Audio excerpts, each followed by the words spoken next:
We've been given so much, more than I can even begin to count, really. But it seems like the really unexpected gifts are those that come in the midst of a time of crisis. A few weeks ago, we had a mini crisis here. Somewhere under the dirt and cobblestone roads in our neighborhood, the sewer line infiltrated the water line. It was nasty. I was in the middle of taking a shower at one point when I realized, wait a minute, this water stinks. Ew! Even in normal times, faucet water has to be treated before we drink it anyway. But this water, I couldn't wash my hands or wash the dishes without freaking out. And we knew it could be a long time before it all got fixed.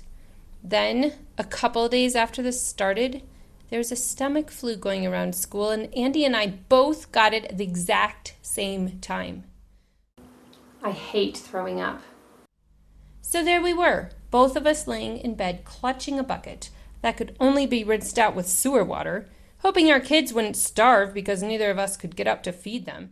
I'm sorry for all the graphic details, by the way. I know you really didn't need to know all that. Anyway, I'm getting to the gift part. Really.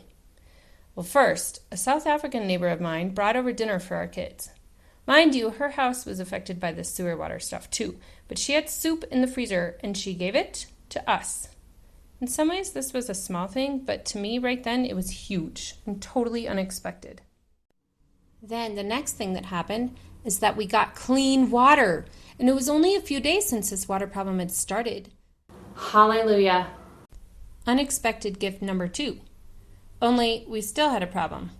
You see, since water normally comes every 5 days or so, we have 2 big water tanks for storing water, which I'm so thankful for. But at this point, these tanks were filled up with sewer water.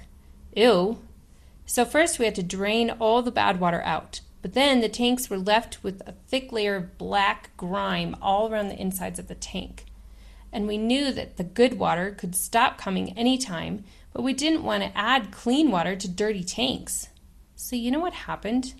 My husband, my sick, feverish, heroic husband, got out of bed, took a mop, and scrubbed out our tanks with bleach. Nothing says love like cleaning sewage out of a water tank with the stomach flu.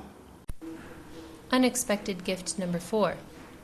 And then I looked across the street from our bedroom window, and I saw all the neighbor ladies talking and laughing as they lined up to fill their water jugs.